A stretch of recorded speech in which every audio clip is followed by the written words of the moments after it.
introduce myself. I'm Joe Grizzly, bitch. Come on.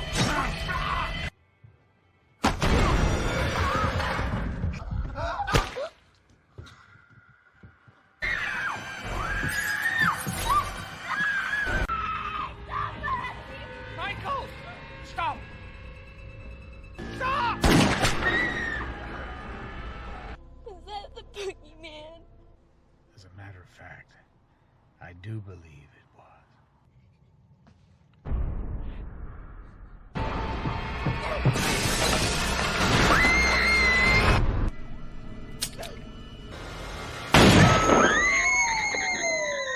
Halloween.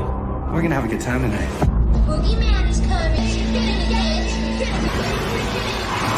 It's time to put the boogeyman to bed. Come and get me, motherfucker.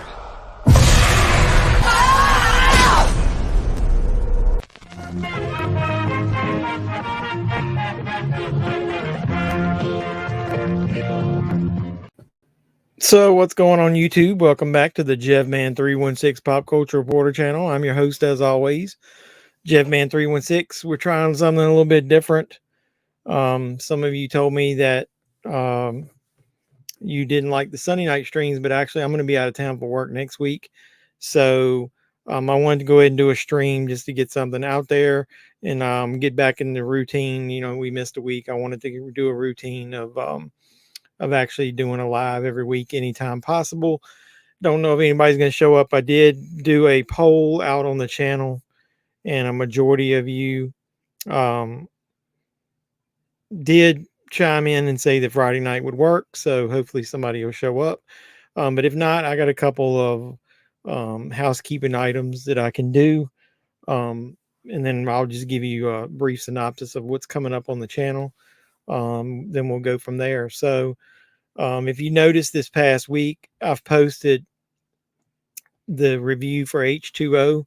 And then tonight, what I did was, and what I always do is I take the skits that I do from there and I go ahead and put those out on the channel separately.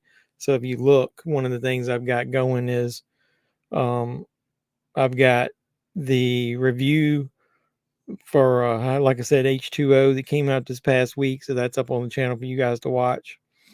And then I've got the review, the skits. The first one was me as Michael Myers, and I was like, the one thing that always bothered me about H2O was how would Michael take her car, which was Marion, Nurse Marion at the beginning, and think that he was going to drive from there all the way to California. So that always kind of bothered me. Number one, I used to always think to myself, did Michael ever stop to rest or, you know, go to the bathroom? Number two, wouldn't he have needed more gas? So they poorly tried to explain that, you know, there's a rest stop. And so Michael stops there. They show his vehicle and he's got a flat tire. And then after that, he goes in and there's a mother and a daughter and using the bathroom. They end up, for some reason, the women's bathroom's not working. And I don't know whether they needed to include that in the plot for some reason or wait, because if nobody was at the rest stop, I don't see where Michael would have stopped and not even went in to the women's bathroom stalls. I mean, I don't know why it had to be the men's bathroom, but either way. So Michael goes in and steals her pocketbook, and then they show the rickety ass old vintage truck that lady was driving. And why would they have her driving a vehicle like that at that day and time? I don't know why she would have been driving a truck that was that old. So my skit that I posted this week, if you didn't watch the review, what I like to do is I like to take the skits that I do and post them separate. So I posted that tonight out there. So the first skit, if you see it, is what would happen if Michael stopped by the truck stop, the rest stop, whatever the hell you want to call that thing. I'm here ready, my friend. What's going on, brother? Nobody else showed up yet. Everybody voted for Friday night, so I was hoping that the regulars who had dropped off would start coming back if I did it the day they want it. So that's kind of cool. I appreciate you being here. You have to let me know. I would like to hear your rankings of the Peter of the Halloween series. That's what my idea was, is that maybe I could get you on the channel and to help me, because I'm struggling, dude. Every week that I watch these movies, I try to put my list together. I think the top 4 or 5 is really easy, but with this franchise having, if you count everything, 12 movies so far, and then there's going to be, a third, I guess it's 13, right? When Halloween starts, ranking those things. I made my list tonight. You asked. That's cool. Do you want to come on here? Do you want me to send you a link? Or do you just want to do it through the comments? It's up to you. I didn't invite you, so I didn't want to assume that you wanted to come on this quick. We can do it either way you want to do it. Just let me know.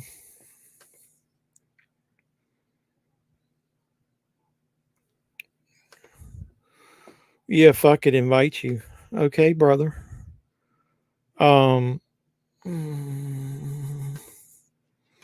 know if it'll let me do it here or not.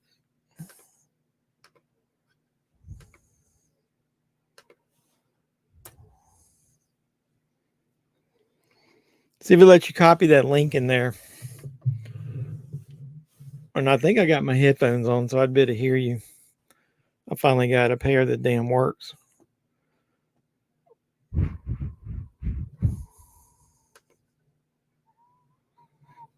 That's fine. No worries.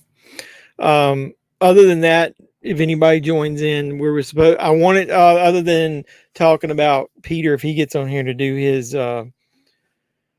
ranking of the series, the only other thing that if anybody dropped by, I would like your opinions on Rob Zombie's Halloween, because I watched it, and dude, that is a very difficult film to digest. It's good in a lot of layers, man, but it's got some stuff that's really tough to watch. Especially that opening, like 15, 20 minutes. But we'll see if Peter can get on here in a second.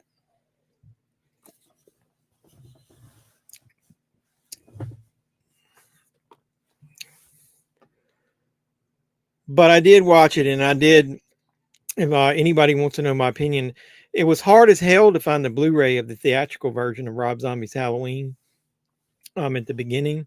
I ended up getting that double disc set I've told people about at Kmart.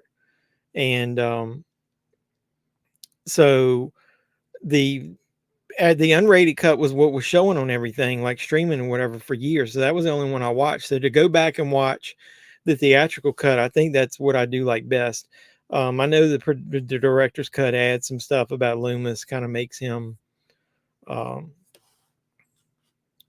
feel a little more compassionate to Michael. But I think straight up, I don't like the rape scene that they added into the director's cut of Halloween. I think that basically drags the movie down into the gutter a little bit too far compared to what I would like. I don't think that that was necessary. So I do like the theatrical cut over the director's cut of Rob Zombie's Halloween. So I think I'll probably mention that in the review, but the next review I got to do is Halloween Resurrection. So if something happens, Peter, and you can't come on, the next live stream I was going to do, I said, after we did what I call, quote unquote, the legacy sequels, which would be all of the Halloweens up until Resurrection. That was the ones that I was going to start getting people's What the fuck is up? What's up, brother? Going on, bro? I'm just what are you doing? Packaging machetes to be sent out to Lar, Kevin, and Terry. So I was just doing stuff, and I seen you on. I'm like, fuck it, I'm gonna jump out with my boy. Yeah, these motherfuckers told me to come up on here on Friday night, and then they didn't show up. So you want me to fuck somebody up? No, we'll be okay. Hey man, in the grand scheme of things, I'm just getting started, so it doesn't matter. I need to learn how to talk whether people's on here or not. So real quick, since I didn't know what was going on, I gotta take a leak, and since you're drinking, I'm gonna grab my scotch. I'll be right back. That's fine. All right. So what's up? I saw somebody else pop in here. Just hit me up in the comments if you got anything to say. What I asked Peter to do before, and he told me that it was ready in one of the comments, was I've struggled with ranking some of these Halloween movies, and I know at the end we've got to do a big ranking of all of us doing this review series, and I know the top 4 or 5 are never going to change for me, but it is really going to be a struggle to rank these damn things for me when it gets past that. I just don't know. And then I've watched Halloween 2018 and Kill so many times that I'm struggling where to even put those, but I think Halloween Ends may not end up ranking too high on my list when you if it ends up being the damn plot that I think it's going to be. So, but if Peter once he joins us, I was going to go over his ranking of the series. Maybe it'll help me get some ideas and settle my list down, because every time I look at it or watch one of these movies, everything shuffles up and down for me. It's really hard to rank the Halloween movies. But either way, and then if anybody drops in and wants to talk about it, I did put in the thumbnail that it was going to be Rob Zombie's Halloween was the main theme, because if you look on the channel, I've already posted the H2O review and I've already posted my Resurrection review. The next movie that I'll have to review, and I'm out of town for a couple of days next week on business, is I've got to write my review and record it for Rob Zombie's Halloween. So if anybody wants to give me any ideas of that, and maybe when we get to that on Peter's list, he can give us some, we can get some talking points about that, because like I said, that movie is a really hard movie as far as to consider where it ranks. There you go. Yeah, bro, it's toast. Well, I don't have any alcohol in mine yet. Oh, I thought it was a beer. No, it's a Red Bull, but usually what I do is I don't tell anybody, and when it gets down, then I'll pour me some vodka in it. So, well, it's the next one. Yeah. Dude, I'm the same as you. So the last 3 nights ever since you told, I take everything serious in life. So you saying, I'm going to have you on, you need to make a list. I watched like 4 of them within the last 2 days, just because, like you said, man, some of them are so interchangeable in one spot. I don't know. H2O for me, I could watch that movie half the time. I'm like, oh, probably top 4 films. Then I watch it another few times. I'm like, it's so boring. Shit doesn't happen for like an hour in, and it's not that great. This mask sucks. And then I want to drop it a bunch of spots. It's weird. Exactly. So I hadn't watched that one in a couple years. And so when I watched it, I think that's what happens if you don't watch it for a while. And then it becomes a little more fresh to you. Like you're like, oh, well, I didn't remember that. Or that's kind of cool. And if you watched my review I did, that was the way it was. It was almost like it had a really good kills in it. And then you start thinking about it and you're like, the music is so generic. It looks basically a knockoff of Scream, man. Yeah. Like, and the way that Michael shows up out of nowhere and then the camera turns and he goes and lunges just like a ghost face does. Then he falls. Then they run away again. Dude, it's just like Scream. It's that's all that influence Kevin Williamson had over it. Yeah. I mentioned it in there. If I could send you a link to it. I did a little piece of the interview. Well, it was at a convention that Jamie Lee Curtis done, and you could tell she was pissed at how they handled H2O and Resurrection, because they didn't go into the negotiations with her and they didn't tell her that they couldn't kill Michael. So she went into it literally thinking that they were going to be able to kill him off. And then every time she got a copy of the script, it wouldn't have anything. The ending was ambiguous is the word she used. And she said, well, where's me cutting the fucking guy's head off? And then they were like, Kevin Williamson actually had to tell her, was like, yeah, we can't do that. So they told her, what we're going to do is your character is going to think it, and the audience is going to think that we killed him. But they literally already had the beginning of the next script. And she even said going into that, I told them, well, then fuck that, kill me then. So everybody gets mad that they kill her off so quick in the next movie, but she wanted it that way. I'm amazed by that, because you would think that was such a shitty retcon to what happened at the end that you would have thought they okay, we need to make another one. What do we do? The fact that was the original idea going in, that's it was what she said. Yeah, I mean, that's insane. Like, so he got up when she thought he was dead, and within those few minutes, somebody checked on him that she didn't see. He breaks his larynx, but doesn't kill him, and then gets naked, throws him in his outfit, takes his outfit, and walks out holding a fucking knife. Exactly. And walks by everybody. Supposedly, that shot of one of those medics walking out it was supposed to be Michael. And I'm like, they casually forget key points that if this is supposed to be a continuation of Halloween 2, He'd be burned. shouldn't his face be burned and Everything. and I Yeah. was like, what the hell? And Yeah. shouldn't he have had bullet holes in the top Yeah. of it Yeah. would have been so easy to see that it wasn't him. It's kind of like the end of that Halloween, what is it, 6 in the one version where he takes off the mask and puts the the Man in Black's outfit on and walks off. Yeah. So what is he gonna fucking do? Walk down the street? Yeah. Like that. Did they not have an idea of what they were going to do next? But yeah, according to this, they already had the idea that they were going to. And H2O, if you look at the movie, he has no burns on his hands. Exactly. So I always say, you and I are like uber fans of these types of movies, especially Friday the 13th. As much shit as they give Friday the 13th, as far as not as being a knockoff of the Halloween or whatever, at least they give a shit about Jason. Like when you look at the breakdown that somebody did, I watched recently of the version of Jason that you used, like the one coming out of part 7, every single major thing that happened to Jason, you can see in that suit or the mask that they've done, that they leave all the details there. Let's go through the Jason mask. We should do a show one day of Jason mask versus Halloween mask, because even some of the Jason masks that you don't like, none of them were as terrible as the Halloween. I mean, ready? So 2, the sack. 3, iconic. 4, some people have better than 3 with the axe slit. 5, probably one of the worst, but still it's not goofy. 6, phenomenal, almond wide. 7, the best one in the series. 8, even though not my style, the awesome deep yellow wide with the black hole out. 9, it's ripped up. 10, the pre-Uber is probably the worst by far. Then the X, 2009 was good. Freddy vs. Jason was decent. None of them are like, holy shit, like in part 5. You're like, for Halloween, you're like, what the fuck is that mask? What is that, a witch? That yeah, well, you saw I've made fun of them. The part 4 mask is terrible. Yeah, Forrester. And if they would use the cover of the part 4, that would have been great. Well, like I said, it's like I remember I was in high school when I went to see part 4. And as young as I was then, I went into it jazzed up because you go to the theater and there's the fucking poster and it's got the Shatner mask on it, and you're like, this is going to be awesome. And then you go in, and I remember looking over my best friend going, what the fuck is this? When he sets up beside the bed. And it was even worse because the flash made it even more white. That was terrible. It looked like you took a mask, ironed it, and bleached it out. And so for the next few minutes of the movie, it kind of took you out of the movie a little bit, and you're sitting there going, what the hell to do? And then they did it again. They had the nerve to basically take that same image and use it on the part 5 poster. It's got the knife and then Jamie beside it. And I was like, this is ridiculous. And then that mask is even worse. I don't hate the mask for part 6.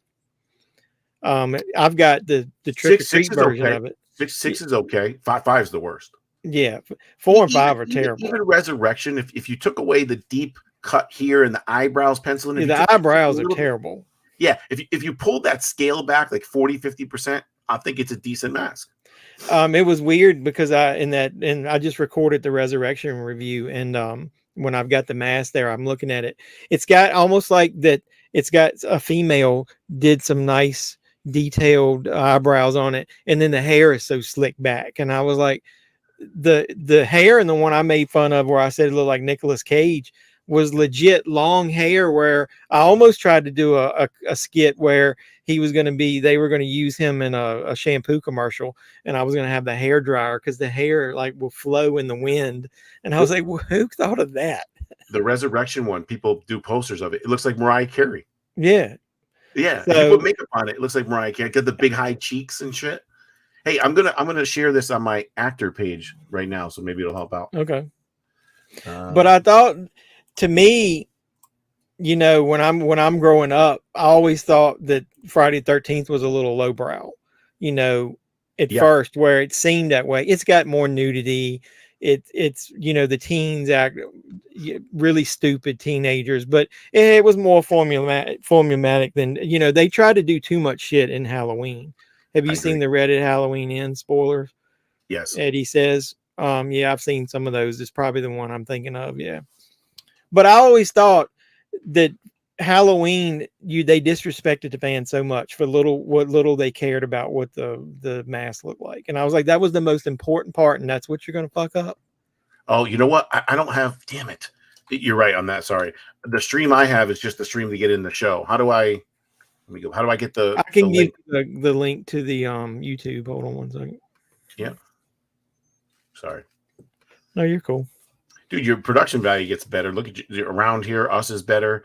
Your little skits and stuff was funny as fuck. Well, I don't, I mean, I work a lot of Yeah. hours. So I mean, I just been spending a little bit of time here and there, and it's just taking me a lot longer than it would be if it was somebody who, could do this for, But I love when he reads the script. Full So time. what are we doing here? Is Jamie in it? Yeah, Jamie's in it. Yeah. Just not the same actor. Yeah. Yeah, it was, I was like, no, I had never seen anybody do it as like, if you were, interviewing Michael, I can't find the fucking link on here. Here it is.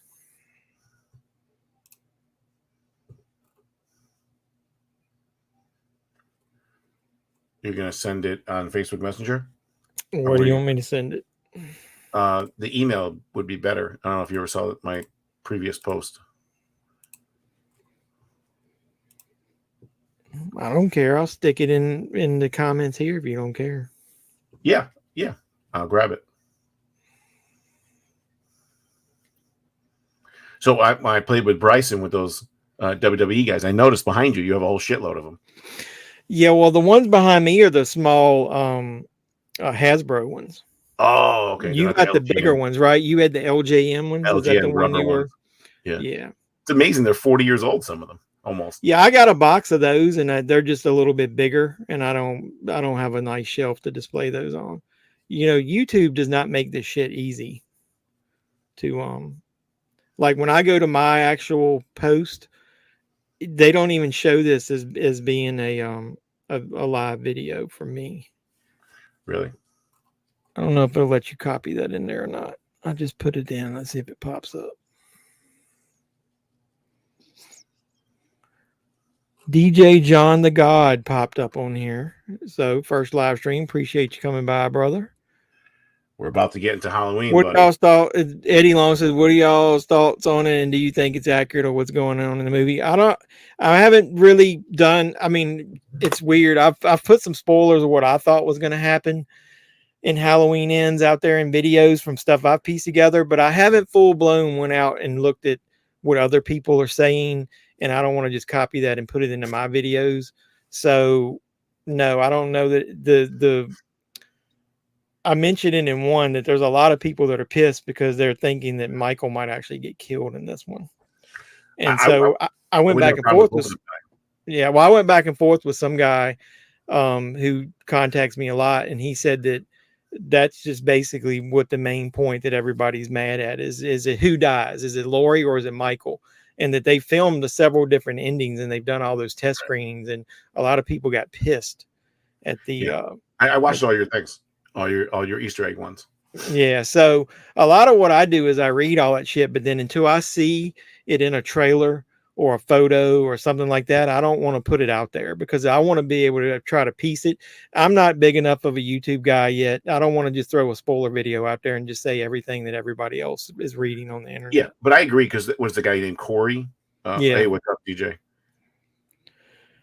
Peter and Jeff, what's up? By the way, thanks, Peter, for the kind words on the Retribution group.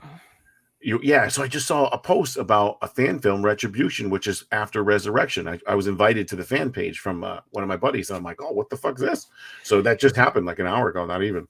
Yeah, and this is the guy. Yeah, you and I chatted. I think I told him that once he was settled down, that I'd invite him on here and he can talk to us about the fan film because that may end up making, Resurrection a little more interesting because that movie was extremely hard to watch as far as it's still like you were talking about H2O. Sometimes I think it's not as good. Sometimes Resurrection, man, I was struggling to try to figure out something good to say. There's a line I even put in my review. It was like, well, am I going to think of anything good or am I just going to sit here and shit on this for 10 minutes? And so you might have heard me say, I'm a movie fan like you. I try to find something positive in everything I watch because I know how much effort I watched about, you and see your pages and all the stuff you guys go through. And it should make people respect the process a little more So we're going to do the list. Yeah. If you want, let me see what he says. And I think if Michael dies, Lori should die as well. That's what I want. Exactly. Die poetically. Yeah, like to me, That's the way it should work is he should wound her, like I mean, a bad stab, like worse than he did in that last one, and she maybe should do something to kill him, and then she basically dies in Allison's arms or something. That would be a really good later. ending. Yeah, like 100%. she should see Michael die, Right. and then her life, she would be like, well, now I know that if I die, Allison will be safe. Camera pans back, shows both bodies on the ground same time. But if they fuck around and do what I'm afraid they're going to do, is they're going to leave it open where this Corey guy is It's going to be like Tommy in Part 5. Yeah, and then it's going to end up being her and Allison, and then this Corey guy is going to turn into the new Michael and Laura For the next generation. Yeah, 100%. Yeah, and then, but if they don't have the rights and they don't get it back, then you're going to end up with this thing, just a big plot hole open at the end of it, and I think people are going to be uber pissed at that. But yeah, we can go ahead and start if you want. So, did you include everything, the Rob Zombie ones? So it's right now it's 12.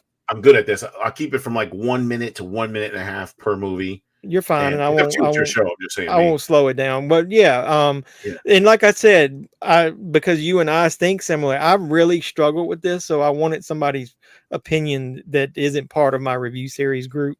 Yeah. Because we're trying not to talk to each other, because when we do our ranking, we want it to all be fresh so that we can kind of like argue back and forth. So is that the Hollow Scream? You're part of that? Yeah. Yeah, that's such a great idea. That thing is so. I like watching Brent's skits. Those are funny. Yeah, as hell. No, those guys. See, they inspire me. I was not planning on doing skits at all. Yeah. But then I told my wife, I was like, look, I've been wanting to play around with a green screen a little bit, and I've also I don't know. Did you watch the H2O one yet? Yeah, I watched them all. Okay, yeah, the one where I got Michael in there like he's trying to take a shit. yeah. Which is funny because Brent got choked out taking a shit. And see, and I didn't know what they were doing. Dude, so they put, I think it was Chad in the costume and floated him down the fucking river, dude. Exactly. It was amazing. Yeah, maybe next year. If I know they did Friday the 13th last year. I was like, shit, I should have joined YouTube like a year earlier. I'd love to get in on that one. Same here. All right, so you're going to do them from 12 to 1, right? Correct. So 12 would be the worst one. So which one you got is the worst one? Without a doubt, to me, by far, and this is in Resurrection's terrible, to me is Rob Zombie 2. It is such a departure. Really? Yeah, man, I fucking hate that film. I think Rob Zombie 1 is good, would have been better. Yeah. I agree with that. Such a departure from not only the norm of Halloween, but what you set up in 1. So you set up 1 where Loomis is the hero and a lovable, non-selfish kind of person, which is what he is. I thought he did great as Loomis. And yeah, Laurie's different because she's from a white trash house and all that shit like that. But in 2, Laurie goes off the rocker. She's like a meth head. Dr. Loomis becomes an arrogant, self-centered, book-writing asshole. And Michael, who you see the whole time with a beard, is having visions of a white horse and his mother and shit. Man, that's when Rob Zombie started getting weird and doing a lot of the weird films. And I thought that was such a departure from the original. I thought it opened great in the hospital. I thought that was brutal and kind of scary, and that was an homage to 2, obviously. But after that, I mean, I just don't find myself putting it back in. I don't find it even scary to a degree. Yeah, well, I'll just give my brief opinion, but I'm torn because they did the same stupid ass thing they did with the first one. When it came out on video, he released his director's cut. Right. Is what you saw at home, and it was hard at first to track down the theatrical cut. So when I went to the theater to see it, and then I saw it at home, I was like, "This is not the same movie that I saw. What's going on?" And he makes it worse with all that white horse shit. Yeah. And speaking of horse shit, so that's basically. I mean, I've toying around with it's either going to be that one or Resurrection would be my worst probably, but there's some decent parts in it. So. That's what I'm saying is I'm trying to figure out which one between Resurrection and that has at least some redeeming value to it. To me, like I said, it's because of the scale that was set.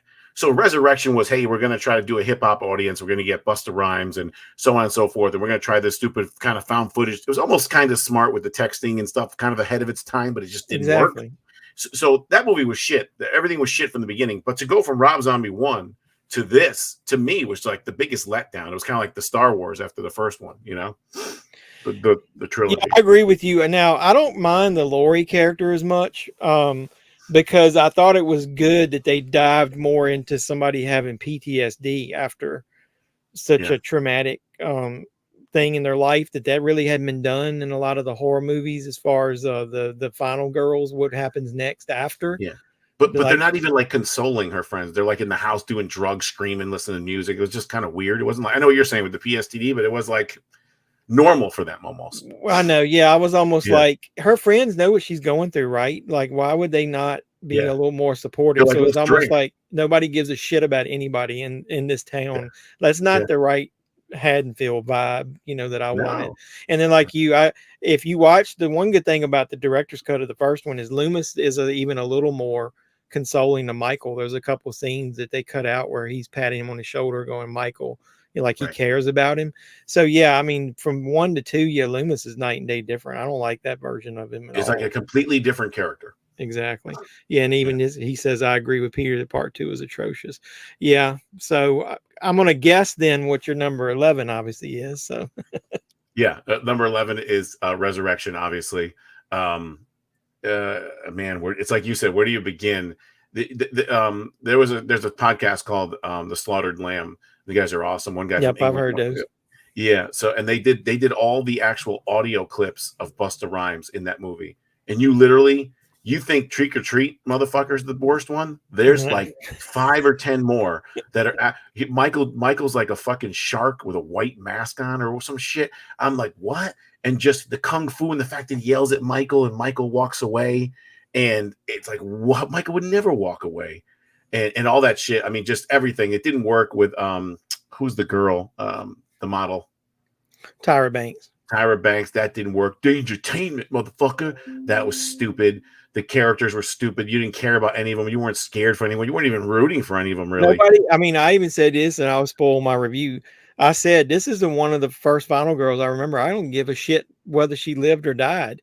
No, wasn't sympathetic. She herself, the character in the movie, didn't give a shit about anything. Didn't even want to do it. Didn't want to be there. And I was like, what is this character even in there for? Yeah. And I did, like you said, I did like the concept of them trying to do something over the internet or whatever. Yeah. But the footage was so bad.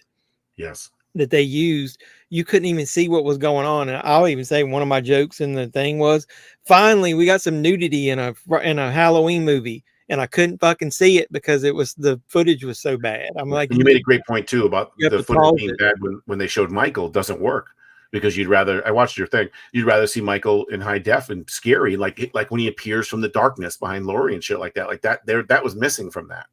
Yeah, so that's what I was saying, is that why film everything of Michael's? To me, it would have been better if some of that had been POV, and you could have seen clearly like what Michael was seeing. And they do that every once in a while, but most of it is terrible. This isn't about Resurrection, but I truly believe it's overhated. It has good enough kills. The mask is really good, in my opinion, especially when it's lit in the blue lighting, which is towards the end. And it's actually my favorite of the franchise. Resurrection. Yeah. Really? Resurrection is your favorite? I've never heard. Hey, he's doing a part 2. He's doing a part 2 to it. So no, and but that's the good thing about and like I said, I never trash anybody's opinion about movies, because there's some trash movies that I even like. Fuck, I watched Cannonball Run 2 the other day. So I love it. Jackie Chan. Yeah, that's the parts I like, the stuff like that, when they're making fun of other stuff. But I'll take 2 milk duds and a couscous to go, and then he grabs the girl and takes her out the window. You're quoting fucking Cannonball Run too. Yeah, you and I are so much alike. Oh yeah, and then Adrienne Barbeau, she was in 1, right, when she took her tits out, kind of. Yeah, it was Captain Bach was the main one. It was in part 2. Yeah, and then dude, fucking Ray Stevens that's singing Cannonball Run at the beginning. I get jazzed up when I watch that. Like I was listening to it, my son's like, "What are you listening to?" What was Dom DeLuise's guy? Captain what? Captain America? Shit. I can't even remember. And then they showed the outtakes. He jumped up and smacked him. Yeah. And he played the Dom in that. Remember, he was doing his Italian mobster impression in that one too. All right. So good. What you got next, man? This is a tough one because it's like just off subject. 3. Where do you put 3? So because you could literally put it anywhere and make an argument for it, and I mean anywhere, and make an argument for it. But now for me, it's like I got to put number 5 at 10, only because there's just so much wrong with that film. The fact that you didn't bring back the girl from 4 and you killed her off in the beginning. The fact that your best actress by far, besides Loomis, maybe in the entire series at that point, you said, let's not make her speak for 75% of the film. You're like, what? I didn't even understand that at all. He had 0. And the fact that Loomis was obviously over the top in that one, which is kind of cool somewhat to see. But Michael's mask, atrocious. Don Shanks just didn't pull the Michael off for me. He's just too stiff and too big. I think the long, lankier Michael looks better. Loomis going crazy. Then in the end, like, Loomis has a chain net and he beats him with a 2x4, and that's what gets him. And the man at the end with the black, it's just very hard to watch that movie. They really, from like, you go to 4 to 6. 6 is, I love the producer's cut much better in 6, even though there's things in it I don't like. Yeah. But 5 to me was just like, what the fuck? It's such a bad replay value. And then when like Loomis is talking to him in the woods, you can kind of see him. Go home, Michael. Go home. And he lets the cops leave. And I don't know, it is not one of my favorite films. Yeah, when I watched it, I thought I liked it a lot more than I did. And then seeing it, I was like, killing Rachel and replacing her with Tina. Yeah. What the fuck were they smoking when they did that? So I made fun of that in my little skit where whoever was, I mean, I was supposed to be maybe like my Harvey Weinstein guy sitting there going, she looks great. We're going to put her in here. Nobody will give a shit about Rachel. Right. And the fact that she now has psychic connection to Michael and feels when he kills. And that was just dumb too. It says Halloween 5 is really bad as well. Jamie's character is butchered. I agree with that. The Kills are meh. The Myers house is suddenly a mansion. Yeah, I made fun of that in there. Yeah. And the mask is really bad and not even tucked in. Yeah. Was with that mask? They added like 6 extra inches of mask on that thing. Yeah. And even when he was talking to Loomis in the little like walkway there with the stairs, and he like had the knife too stiff, and he kind of did the head thing. It just didn't work for me. Yeah, he's a garbage shoot is the best. Dude, that's that is pretty good. That's the only intense time that you're like, holy shit, scared. That was a great scene. And then one of the guys in my group, we were talking, and he goes, well, I'm just going to tell you, I saw Michael Myers cry. I'm turning that shit off after that. Yeah, and so I was like, yeah, that was a little pathetic. Uncle. Yeah. If you go back to Loomis's reasoning, he doesn't understand right from wrong. He doesn't understand death or alive in a rudimentary sense. He doesn't understand. You know what I'm saying? So like the fact that he could cry and know he has a niece, and it's just stupid. But I think that was the reason back. I've said it multiple times that I didn't like the Thorn trilogy was because they should never try to explain how Michael is controlled and what's driving him. That's the thing that makes that character scary. Right. So the next one for me, like I said, you could put it anywhere. I just watched it again the other day. It's probably better than it should be on this list, but I got Halloween 3 at 9, only because I just don't find myself putting it back in. And I think a lot of that is when I was little, that scared the shit out of me, that movie, with the masks and stuff. The movie is great. The actors, the main actor there, what's his name? Tom Atkins. Yeah, he is phenomenal. He's a stud in that movie too with the chicks. But if you took, everyone says this and they're right, if you just took that and changed the name from Halloween to Season of the Witch and had its own movie, people are talking about it being one of the better films. Yeah, it was scary. Go ahead. Sorry, the Stonehenge thing was stupid as hell. They used like 3 or 4 characters from Halloween in it.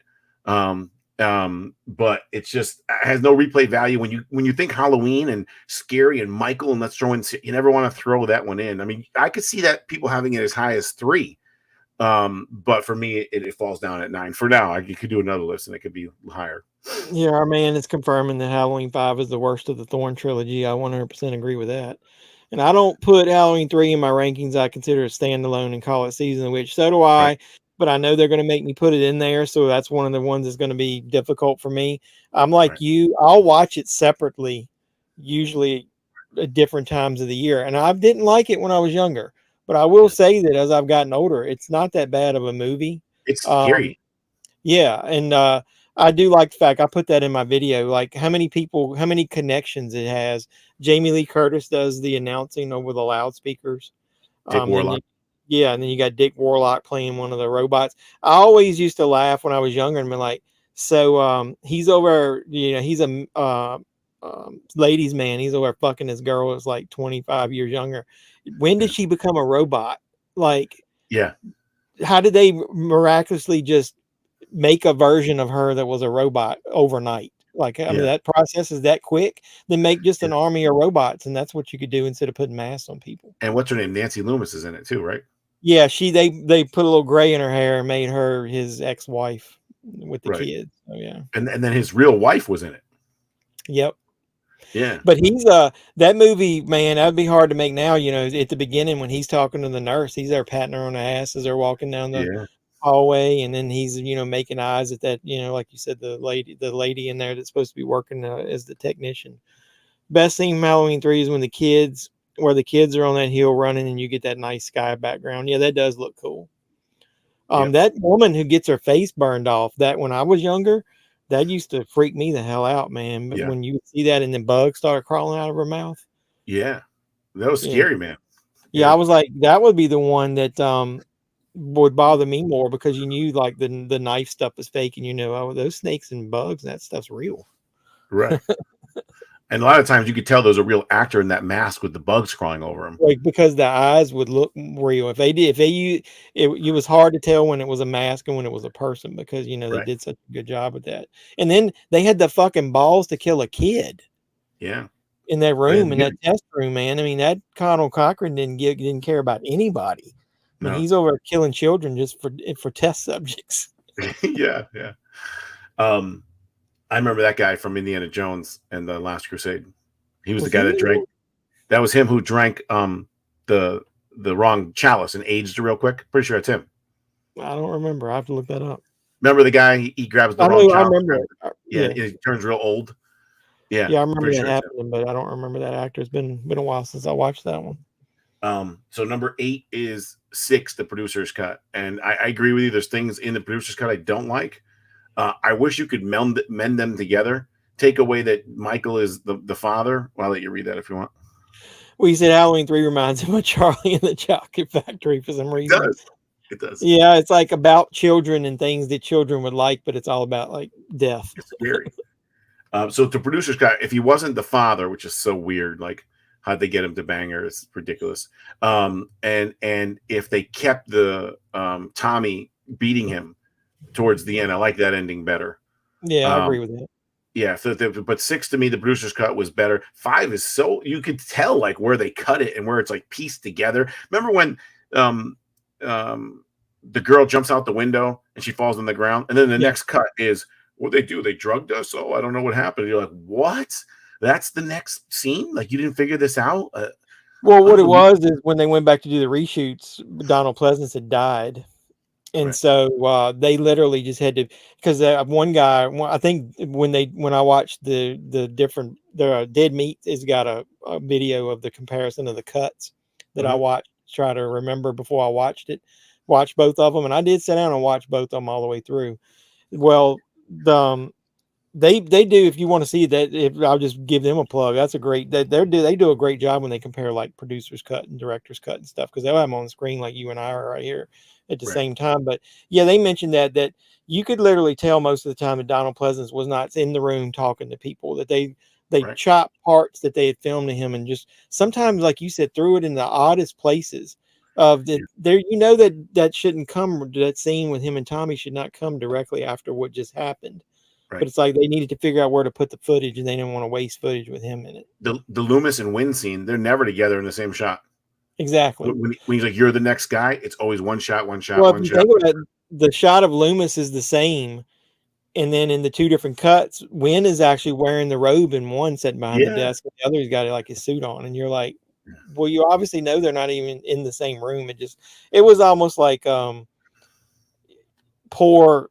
They didn't care is almost the way I felt when they were doing that. It's like it was so many disagreements between, you know, what the Akkad. I think the Mustafa had died at that point, right? No, I don't think he died. Or is he still there for that one? What their family wanted, and they wanted to go back to kind of the roots of the way the original film was, and And then obviously they didn't know. What I heard was you wrote the end of Halloween 5 and they literally didn't know how they were going to go from there. They're like, well, we did that, and the next people, they can figure out how to write something around that. I watched your whole thing. Yeah, exactly. So, the Man in Black was unexplained. But that's what I'm saying is, though, you obviously have made movies, and I know you wouldn't do that. I could just not fathom somebody throwing millions of dollars out there to make a movie, and they're so nonchalant about, well, nobody gives a shit how this ended. They'll come and spend money on the next one. It doesn't matter. I got a question on my YouTube on died in 2004. Yeah. Did he die from like a bombing? I think so, when he was over in his home country. Says, I plan on doing a fan cut of H6 that combines the best cuts, and we'll be calling it Halloween 666, The Origins of Michael Myers. You know that when I started thinking about doing YouTube, I don't know if you know a guy that does some reviews of Drum Dums. You ever see his stuff? So Lee McCoy, he had me join his Facebook group, and then he actually gave me a lot of pointers of what to do to start. Right during our initial discussion, he did the same thing. He's like me. He likes the producer's cut where it puts the original music back all the way up into the last act. I guess the last 20 minutes of the movie, and then he chops off the ending of the theatrical cut with the stuff you were talking about Tommy, and he made his own cut of it because he said he just can't stomach watching the theatrical cut ending the way they did it. There's a guy who made a cut of 3 and 4 together in one night, and he has the ending where the mother's in the bathtub in 4. If you remember that, when she's like this. Did you ever see that? Oh yeah. So, and I have that one. There's another guy who just made a part 7. I gotta find it. I took a screenshot of it. Who supposedly inserted the extra footage of the kill scenes. Now it's going to be grainy and weird, but supposedly he did. I'm going to buy that one too. But that's cool. Back to YouTube. So I was Cody. You don't know, but Cody, the director of photography and the editor, would out of nowhere when we were like editing, he'd ask me the craziest questions, thinking I didn't have an answer to them. And every single question he asked about an obscure person or a scene or something that he thought meant nothing, I had the answer to it. And the other day, it finally happened. Someone asked me. I've been waiting this whole time. Why does Julian, the janitor, have a machete on him?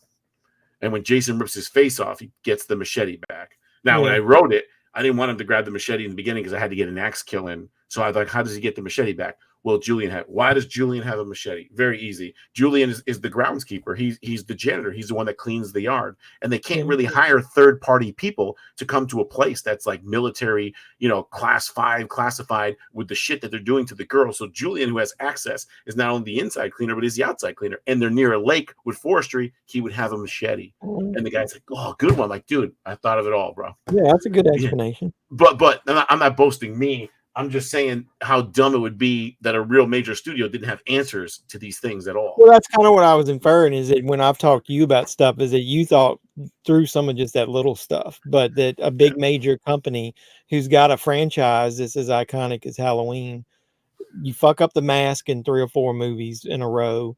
You don't care about the ending from one movie to the next. It just baffles me. It's almost like when John Carpenter wasn't involved, because in some of them, obviously he helped either write or he produced it. No, they didn't give a shit. When once he dropped out of it, nobody knew how to take the film in the right direction. Yeah, 100%. So my number 7 is H2O. Like I said, I just watched it again and it dropped for me again. The fact that it's basically a Scream remake. Literally the first hour, nothing happens. Michael shows up at the end, his mask. I mean, if these masks didn't have those huge sockets there, I think the movie's better. I mean, again, Donald Loomis, he has the blackest eyes, the devil's eyes. And here he is. And the way they lit it too. They lit it like so lit up. You could see his eyes and under. Why would you not just get a little bit more in there and cover the eye? The fact that there's 5 different masks, including a CGI fucking mask. And that's the one that had the pink skin and the fucking blonde hair. Like, what? It right? Or is that 6? No, that's 5 that they used the wrong mask with the pink. Sorry. So, like I said, they had to fuck up with the mask in like 3 movies in a row. Yeah, but all those different masks, it didn't get good to the end. And then the ending, I think Resurrection ruins the ending of H2O by giving the explanation of how he's still alive. you know. So it's a really boring movie. I do like when he shows up and it does get good from there. I love how her mother was there in the same car from Yeah, Psycho. that's one of my favorite scenes because I love Yeah, Psycho so much. yeah. So but H2O, it was good. It just, I don't know, it missed the mark with a lot of things. Like how, I mean, it's like, imagine Halloween, hey, 20 years later, everybody knows this is 20 years later now. This isn't like you're doing 3 or 4. Everybody knows the Halloween 1, even 2 mask are well fucking sought after. Everybody wants to see it. It's a very easy mask to make. And the fact that they fuck it up and had 5 different ones, and then they said one time the producer didn't have it in their car. What do you mean? You should have like 20 of them, and then they had to use another. It's just insane. So that really. So I kind of made fun of that in there, where the mask should be so iconic that Michael goes into a fucking store and there's a one from '78 on the shelf. Be like, yeah, man, they made a mask of it. That's awesome, and that's how he gets his new one. And then like I said, he puts I've made it where he puts some eyebrows on it and comb the hair back. Yeah. And I was like, the fact that he doesn't have the right mask is equivalent to me as an actor not knowing their lines. That's what it's equivalent to me. He's a non-speaking character. Exactly. Since he doesn't speak, the only thing he really needs to do is you got to get some mannerisms down of the way he walks, and then you also got to get the mask right. And what I was always loved is the eyes part was the fact that Nick Castle was so thin and that mask was so huge.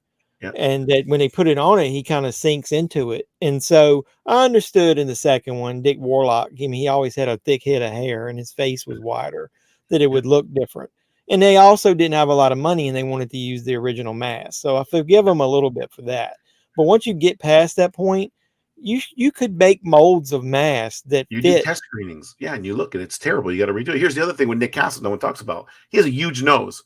Yeah. And that nose actually pulls the mask away from his face and puts the black in there even more because of his longer nose. He's like the way they did it helped because of the angles they use. So the fact that, I mean, I know Greg Nicotero does a great job, but the fact that he used his face as a model for, I think it was the one that I think it was the Part 5 mask. Why would he use his face when his head is a totally different shape of the actor? Why wouldn't you just bring the damn actor in and make it and say, just make it a teeny bit bigger so that you really don't see his eyes as much? They could do the same thing in H2O. It's almost like in some of those earlier films, even the Friday the 13th ones, like Tom Savini, you can tell that the people that are doing the effects, they give a shit. They love what they do and they want to put the details in it, kind of like you did in your film because you're such a fan. It's like they didn't put any effort whatsoever in to make the most important part of it. You do test screenings and costume run throughs and you see how it looks. It's even, let's say you had the one mask, right? So you put the one on a mold or you have the mold, and let's say the forehead's 4.5 and this is 5. Now you go get the next guy. Whatever the difference is between those measurements is how you make the mask, so it looks like the same. Well, look, like the zombie one. I mean, at least they went and did a mold of Tyler Mane and then made it a little bigger so that it fits his face. Yeah. Oh, by the way, back to 5, the worst Michael walking ever. I watched it again the other day. Don Shanks, he's actually waddling coming down the hall. It's like the worst walking I've ever seen from any Michael ever. I don't know what your opinion is on that. Well, I agree. I even said in my review, I thought that in 2, they made him look a little bit too stiff compared to the first one, especially when Michael does the steps. Yeah. He's like, his shoulders is all in and he doesn't move his arms. And I'm like, when Michael needs to move, I'm not saying he runs, but you look at the way Nick Castle did it in the first one. When he really wants to come after Laurie, he kind of moves down those steps pretty quick. Yeah. I mean, I still like the Dick Warlock version. I do agree. No, I do. I agree. In a way, though, the music saves them and kind of adds to the tension of it. No, I agree. Like I said, but then some of the other actors, as they move along down the line, I was like, that just ruins it. Because like you said, a silent character, really, you only got 2 things, is the movement and then the way the mask looks. Other than that, what else does he do? Yeah. And I've said this before, and I hate to talk about Rosebud, but it's just the only example I can think of. Jason Brooks in the end, when Michael shows up, right? So Jason Brooks has a hood on and one eye's closed, and then he has a mask on, and all you see is his eyeball. That's it, right? Oh, wow. And his eyeball. And when Michael shows up, Jason looks scared as shit. And then he looks over at his machete and he goes and grabs his machete and he's confident.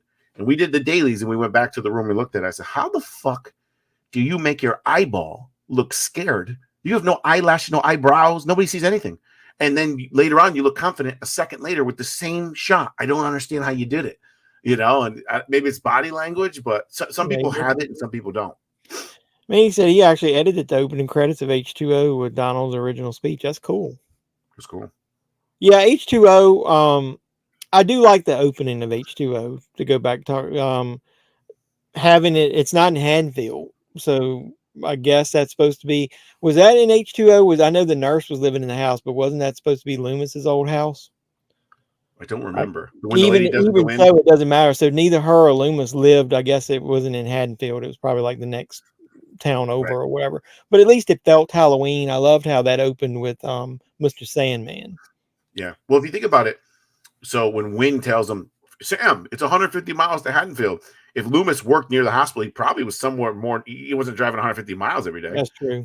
Yeah, so he was closer to that area for sure. At least it felt like Halloween. And then he goes and drives, however long. I was going to put it on a map and see, but I didn't want to spend that much time from there to get to where Lori was.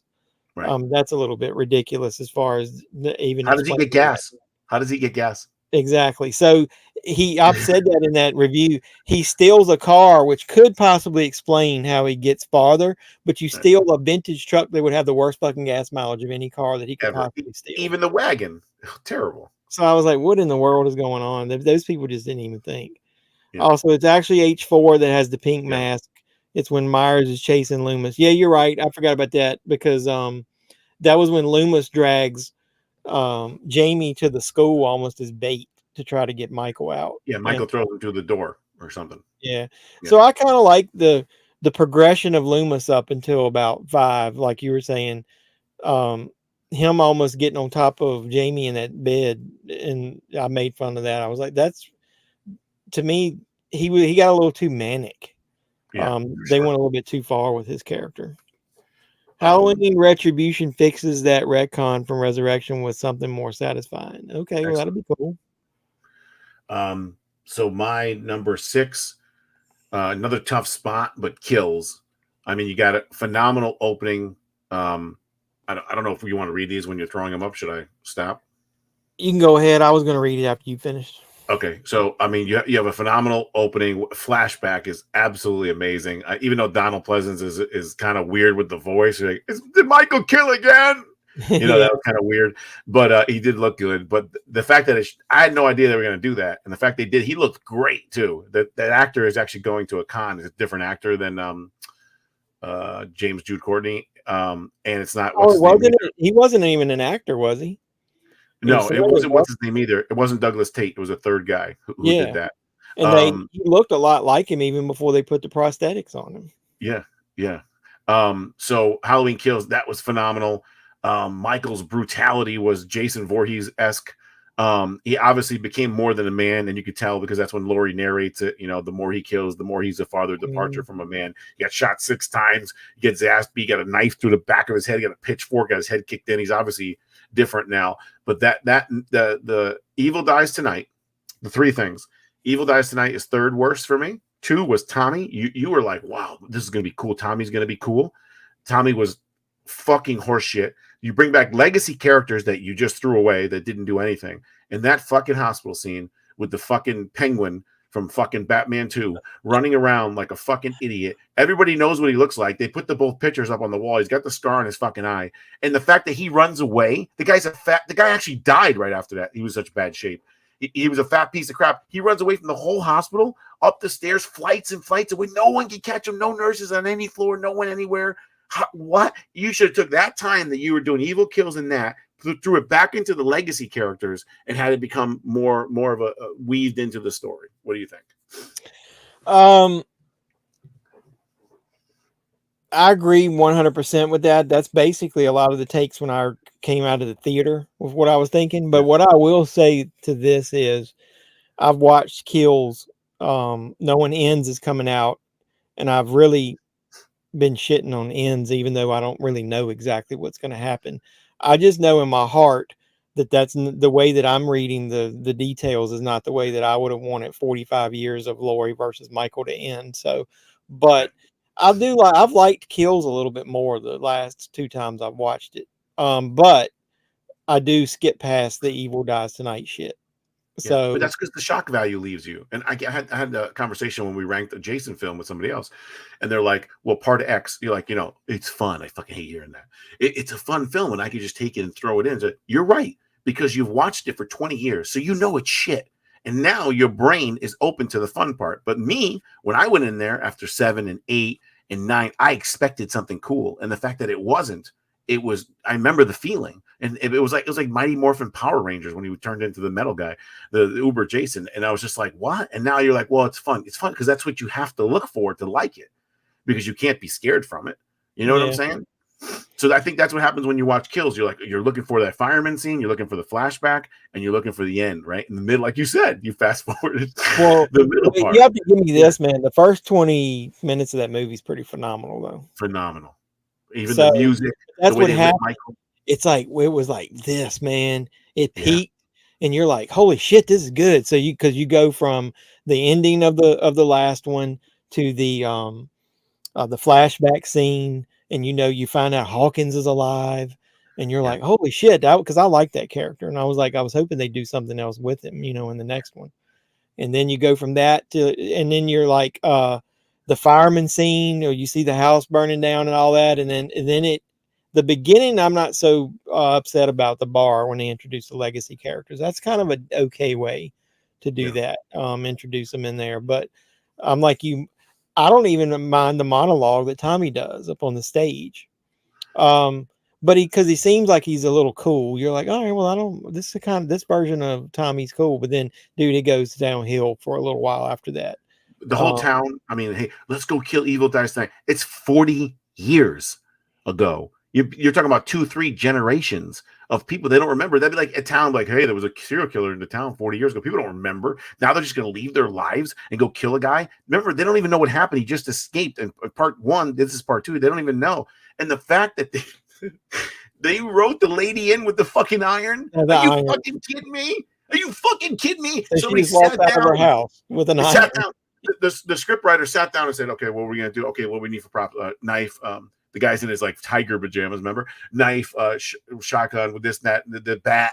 We're gonna bring a knife. What's that? Yeah, Mary, the next door neighbor, is gonna come with an iron with the cord hanging out. So they had to go out and buy the fucking iron and put it in her hand and have her sit there. You think a mother from at home is gonna come out and try to fight a serial killer with a fucking iron? How did that make it? This is some of that Hollywood elitist bullshit that they do, where they're like, mob mentality exists. We know it does. Mm-hmm. Well, no, mob mentality of physical mob mentality is different than fucking social media mob mentality. Now, I agree with the way that they approach that would be exactly how a social media mob could get riled up instantly by somebody doing Evil Dies Tonight, and you see that and it gets shared, and within a short period of time, that's a mantra that they don't even understand, but not physically. I'm like you. There is no way that some of those females would think about all the people that trampled over the fucking cop in the hospital. Right. Do people within 30 seconds are not going to give a shit that, well, dude, if I trample over the sheriff, I'm going to get arrested. Yeah. There's no way. It's like they tried to ramp it up too quick. And I know what they were trying to do is they wanted to give that spiel on mob mentality and how people can do the wrong thing. But the other thing too is Laurie's a throwaway character in this film. You could remove her and nothing fucking changes. Not Allison, but Laurie. The cop, the black cop with the cowboy hat, he's useless. Nobody even listens to him. Exactly. It's not even his town. And I don't like the fact that Hawkins talked about a love story with her. I just thought there were so many things going on. To me, it's like, what? Like, why is that being interjected right now? Obviously, like, to me, that means he's going to die and ends, because that kind of built a little thing with them. But there's so much shit, the writing, that you're like, what? Well, see, you say that. I don't know what happens to him. I don't even think that's going to happen. So Tommy, you're talking about the legacy characters. That did piss me off, because it's almost like you're apologizing for how they killed off Nurse Marion in the beginning of H2O, and you bring her back. and then she gets that one line in, or this is for Dr. Loomis. This At is for least let her Loomis. get one fucking shot off. It would have been better to me if she shot him once and then start clicking, because she'd have been like, oh shit, I thought I had more than one bullet left. I love the But nurse. I love the go nurse ahead. when she went to shoot and kicked the door and shot herself. Yeah, that's stupidity. But Tommy being so stupid, and then you killing off Nurse, and then you have Lindsay. Basically, they find her over in the ditch in the park, and they take her to the hospital. And from what I've read, there's nothing planned much for her in the next movie. So to me, I would have built Tommy more up in kills to be there, supporting Lori, and then I would have had Lindsay, like him die, and then Lindsay could have been the one that was a legacy character supporting her. And 100%. And even the end, when Michael gets back up and tries to kill everyone, it was a weird dream montage, kind of. You know what I'm saying? I'm not saying they had it all. They had the camera almost like that style with all that. They were zooming in. Zooming in on people, like it was zooming blurred out on the edges. Yeah. And Like then the in fact slow that motion. there's literally 100 people at the house, and he somehow walks across the street, goes behind the house, I'm assuming, because he didn't go through the front, and goes up the. No one fucking knows he's there. I'm like, well, how does he get out of the house? Like, that was just insane. I mean, it was a great scene, don't get me wrong, but yeah, just I think I did like, if you want to talk about a few positives, I did like that they kind of made Karen not so much right when she does the trick about shoots him at the end of the 2018. Yeah, gotcha. She kind of took a turn for me because I hated her character up to that point. Her and Allison got better. So you're gaslighting your own granddaughter because of the way that you were treated, and then she still acted like a bitch even when they realized that Michael was still alive. Then her husband gets killed, and she don't even fucking shed a tear. She cried in the hall on the stairs. Well, I'm talking about, that was in Kills. He died at the end of 2018, and then that one they don't even mention him at all. The three of them are in the basement, and they don't even go, where the fuck is he? Oh, he's dead. I saw him die in the front yard. They're like, okay. So what I'm saying is, though, there's no way I'm not saying, I don't want to be rude and say they're women. There's no way three women would have just let the man of their family die and then not have some kind of emotional reactions. One of the three of them would have. They're in emotional distress at the time anyways.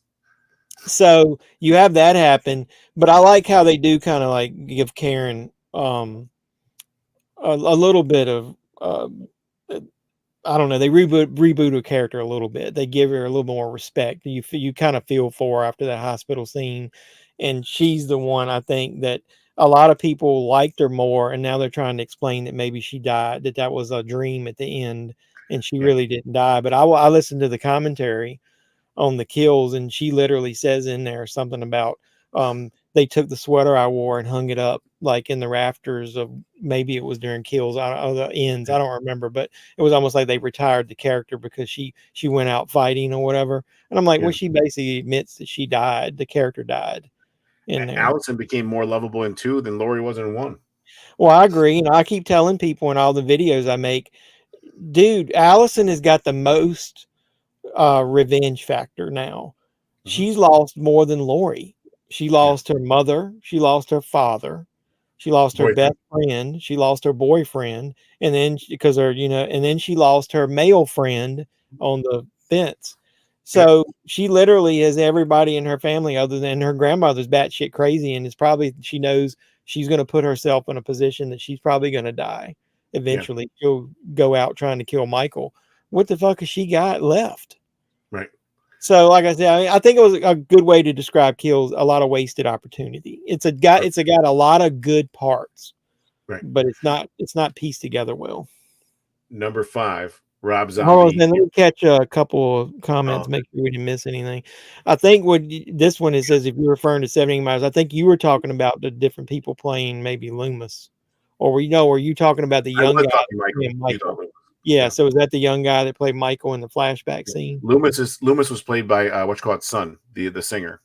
Yeah, Loomis was played by Tom Jones Jr., who was a stunt coordinator, if I'm not mistaken. Then he said Brackett was wasted in Kills. I agree, but I mean, I didn't have a lot of expectations for him because with the actors in his 80s, so I didn't really expect them to do a lot with him. So I kind of thought it was a nice touch just having him in there. So number 5, Rob Zombie won. Some people give this movie a ton of hate, and I'm just not one of those people. I get what they're saying, where okay, you showed him as a kid, so it takes away the why is he doing it factor. But when you get into the 10th and 11th film, like, what are you going to do? You got to do something. So he even said that, Rob Zombie. So I love that film. I thought he was scary as shit when he had the large adult mask on as a kid walking down the hall, and they played that crazy fucking like piercing music. So that's my favorite part. If you watched one of my videos, that when in the theater, that was jarring to me. Yeah. They show her in the hallway laying there, and then they hit the classic music, and he comes walking out with, like you said, the damn mask almost looks like as big as the rest of his body. And I was like, that is spooky as hell. That is creepy. Yeah. Michael was absolutely brutal, humongous, scary. He was scary when he was walking down the hall with cuffs on. He was fucking scary. And the fact that they showed how his progression to putting the mask on, like more and more of his human side left and went into the mask, and all the masks in his room. And it was just, I thought it was great. I thought Loomis' portrayal was great. I thought the sheriff's portrayal was great. I thought Laurie was good. I thought the ending was fucking great. I mean, what you're talking about, you had part 5, you had part 6, you had Resurrection, you had a lot of shit films. This one, he cared.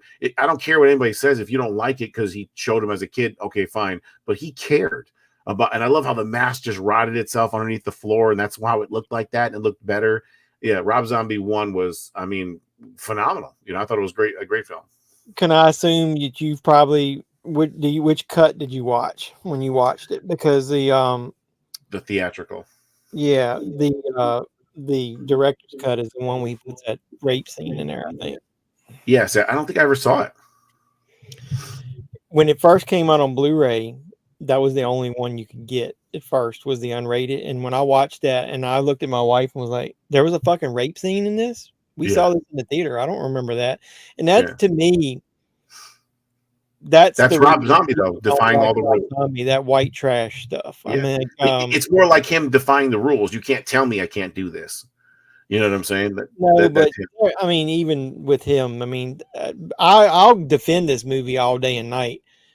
His movie, Lords of Salem, that's a fucking good movie. Most people hate it. I hated it. But I that's like when he got the weird horse kind of thing, Well, it was the first time that I thought that somebody tried to put a cool, wicked spin on like the witches of Salem type of stuff. And it's the one role that I think is perfect for his wife, like that she's playing herself almost. And so the rest of the roles, I think he force feeds her into, and she doesn't always feel natural in the roles. And then that one, I thought her most natural one was Devil's Rejects. I thought she was great in that role. Yeah, that's true. Yeah, like smart ass, cocky, wise ass. Yeah, I think Devil's Rejects, because that was good because I thought her character was too cartoony in House of a Thousand Corpses. Like she acted too, silly.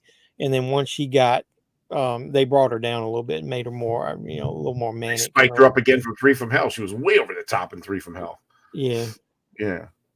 He said the clean mask we see in the opening should have been used in the entire movie. You talking about the Halloween Kills and the opening of the flashback? I think you're talking about Rob Zombie when he was a kid. Mask. Yeah, well, I mean, I don't mind the fact that here's the point, I guess. At what point did he hide the mask? Right. You didn't see that. Well, I know, but I mean, would he really is taking the time to go up and hide it under the boards with the knife and all that? I mean, you literally just beat somebody's brain in with a baseball bat and threw that on the ground. You stabbed your sister and slit this guy's neck, and you grab the baby and carry him outside. Would he really give a shit about hiding the knife in the mask at that point? Or did the mask, because he was so into masks at that point, would he have wanted to hide it because he didn't want anybody to find it? Did he get a connection to it or something? I don't know. Good idea. My number 4 is Halloween 4. I still find myself putting it back in and watching it. It's amazing because if the mask was great, it might be even higher. But I love the movie. I love how you introduced Jamie. You figure after Laurie, like, what are you going to do? Jamie was just as popular. You were connected with her. You felt bad for her. You were like scared for her throughout. She was a phenomenal child actor for sure. Just I loved everything about 4. I thought he looked good. I thought he was scary. I don't like the mask. I agree. It's almost like when you get older, you realize how bad the mask was. I don't remember me caring about the mask when I was younger and first saw it. It's more of a talking point now. But I mean, I thought Loomis was great in 4. I thought that the whole town coming after him was great, shooting him down the well, all that shit. 4 for me is like a go-to. There's no really like boring parts in 4. You know, even from the beginning, you know, Jesus has nothing to do with this place, or God has nothing to do with this place. And then they play the music. He's in the rain. So stupid, by the way, that he's a burn victim and he's got fucking bandages on his fucking head 10 years later. We talked about that. But I even like that outfit when he was in the garage and he killed him. Everything, the thumb going into the guy. By the way, when you see, did you see the one with the thumb when it goes in him? First of all, it's a retractable thumb. Yeah. Second of all, if you look right about here, it's a fake arm and you can see the end of it. No, I didn't really pay attention to that. That's cool. Yeah, look at it next time. Because basically, Fall of Camp Blood, they reenacted that scene with the eye with the needle. I thought I read something that the guy actually got a little injured from that. When they did it, but nothing major. But that it, it wasn't the most pleasant experience that happened to him. So 4 is a great. The music is great in 4. I thought Michael was great in 4. The whole thing with Loomis, been 10 years, Michael. Like that whole thing. I thought Loomis. I think Loomis is probably his best almost in 4, if not 1 in 4. I agree. I mean, you saw my review. 4 is really going to be high on my list. I like it. It returned to I thought that because they, fucked around with 3, they really did put a lot of effort into 4. You could tell, and they were like, these people deserve something after 10 years that's good. And I wish, like you said, that they had left the ending the way it was. And I don't know. I haven't sat down and thought about it. What you could have done with Jamie in the next one if she was going to be a killer. But I thought that it was perfect in that it was one of those ones where at the end you're like, holy shit, what just happened? And you left the theater talking about it. So yeah, I like that. I like the whole package of it. I thought they did a great job with 4. Yeah, me too. He said H4's biggest issue is Myers' appearance. He looks like he's wearing pillows under his coveralls and them shoulder pads. Also, the mask looks like Myers seen a ghost or something. Yeah, we talked about that earlier.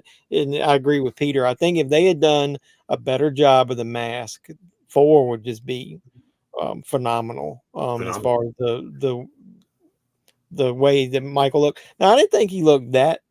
I understand his shoulders looked a little when he set up that first time beside the bed. His shoulders did look a little thick there. Padded. Yeah. Because he's a skinny guy. I met him multiple times. Yeah.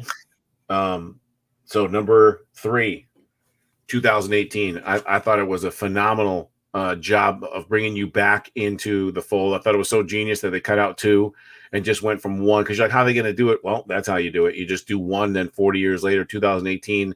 I thought everything was great about it. The pacing, the music, the brutality of him, and how many homages they threw back, like with the sheet on the boyfriend. There was an H2O reference. There was a 4 reference with the gas station. There were so many references and homages back. The fact that it was Nick Castle when Laurie finally sees Michael, it's actually Nick Castle in the window. Now, when the bullet is shot, I talked to Nick when I was talking to him about Roseblood. When the bullet is shot and it hits the window, the next time you see Michael walk away is not him. Yeah, when the window broke, the mirror broke. It was no longer him. The homage to Part 3 when the kids are running down the street and having the Part 3 masks on. The 8-minute shot where the camera never cuts away and Michael goes down the streets and kills everybody. I love that shot. Everything was phenomenal. The way that Laurie was ready for him and the end scene and the fire and the way he just looked at them. I thought it was such a great job.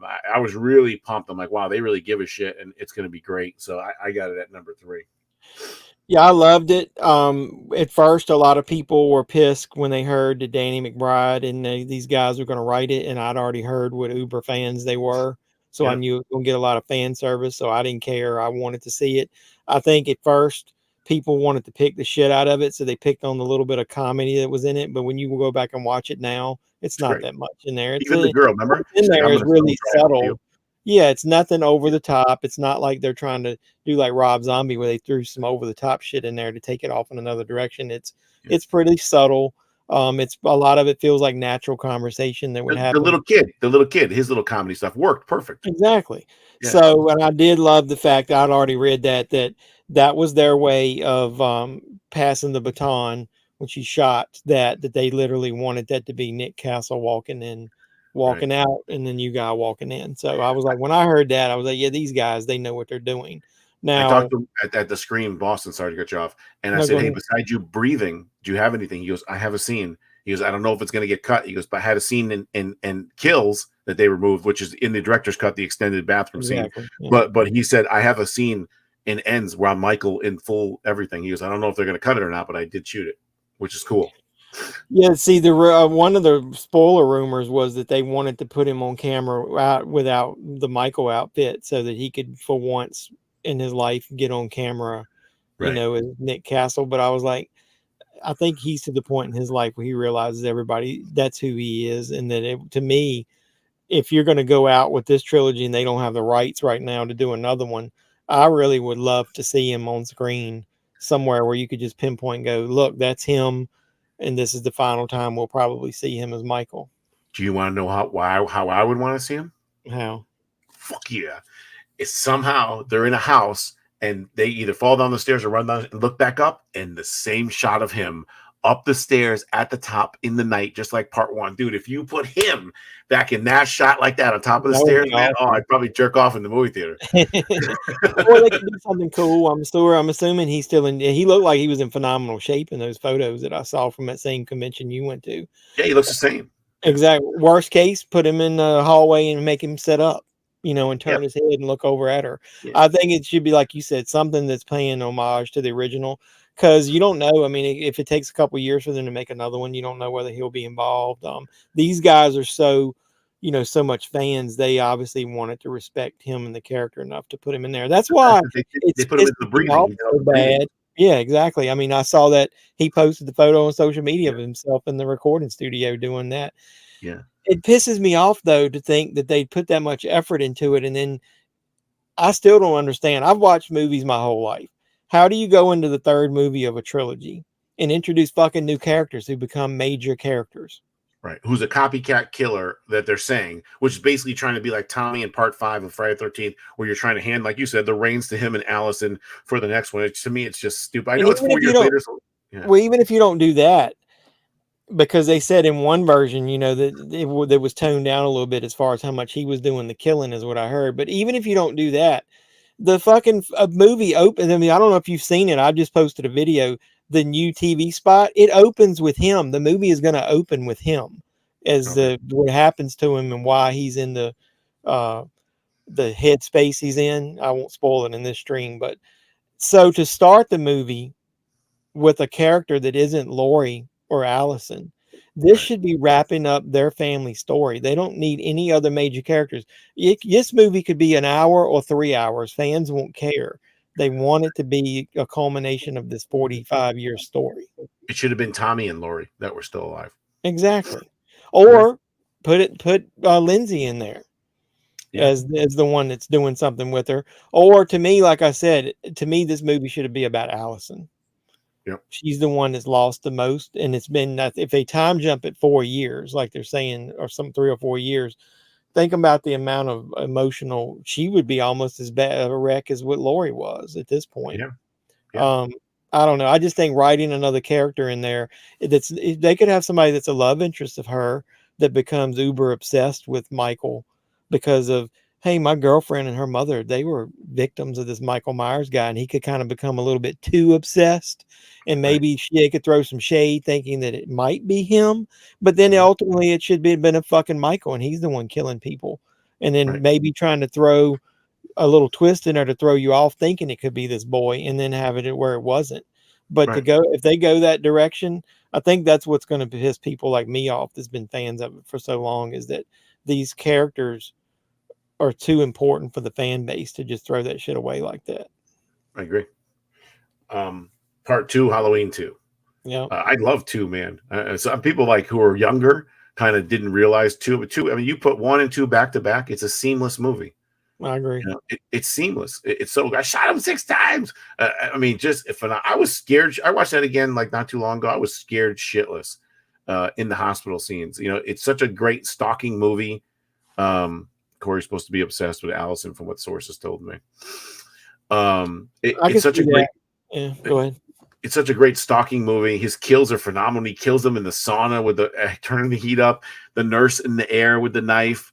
When he breaks through the glass at the end with Loomis, and then him getting shot in the eyes and bleeding. They say it's above the eyes, but his mask has no hole in it. He basically got shot in the eyes, which means you'd be dead because it would go into your brain. Exactly. But anyways, him swinging and her and Mike and if Halloween ended right there, my God, it'd be like the best film ever of all time. If they didn't do the sequels with it, right for after 1 and 2, and he's like, "It's time, Michael. It's time." Then him burning, he basically burned to a bone, in that scene. But he was phenomenal. Don't touch him. Don't touch him. The boyfriend getting in the car and turning with the throat slit, the guy from The Last Starfighter. But the TV version has him living. Exactly. I thought he looked phenomenal. But besides 1, the second best look is 2 for me, and then 2018. That's the other thing with 2018. I thought the mask was phenomenal. But in 2, the way his hair was slicked back and the way he looked, man, it was fucking great. It's my second favorite mask. Well, I love the montage after he gets shot and gets up, and then you're following him through the neighborhood. Mm-hmm. I love that. And then how he, hides over behind the bush when the cop car comes up and Loomis is yelling about, "I shot him 6 times." Yeah. That's what I'm saying. Michael stalking, going back to his old ways. Like I always usually watch 1 and 2, like you said, back to back. Was that you who said what? Who puts mustard on a sandwich? Was that you or another podcast? That was in my little skit thing. Like I had a knife, and he looks down at it, and then he's like, who the fuck puts mustard on a sandwich? Just mustard. Yeah, just mustard. And then I was like, oh, I got mustard on my penis. Yeah. And that's why 2018 was great. It almost enacted that scene perfect. When he went down the hall, you went in the garage. No, they did it. They expanded that. Everything that was good about that scene in 2, they did it better. Now, I can't tell you, having shot a film now, for them to shoot that with the kids running into him and the camera panning up, seeing the woman in the mirror, him going to the garage, coming back, him coming through the house, the woman in the mirror on the phone, getting the right reflection. And they must have shot that 50 times to get it just right the way it was. I mean, it was a phenomenal job. Well, I think I put in my review of the first one, didn't they kind of invent the camera rigging that they used in Halloween 78 to do that opening shot with him POV?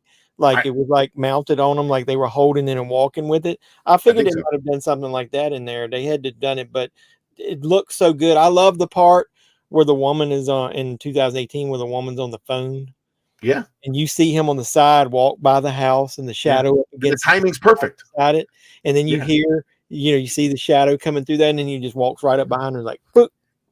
She's opening the blinds, like looking out. Yeah, exactly. I just think that whole scene, the timing of that is great. But that's what I mean by test screening. So they had to get a camera, put it there at the end. They had to figure out the lighting. So when he came in, it wouldn't be too reflective. You have too much light, it would reflect off the mirror. You wouldn't be able to see in.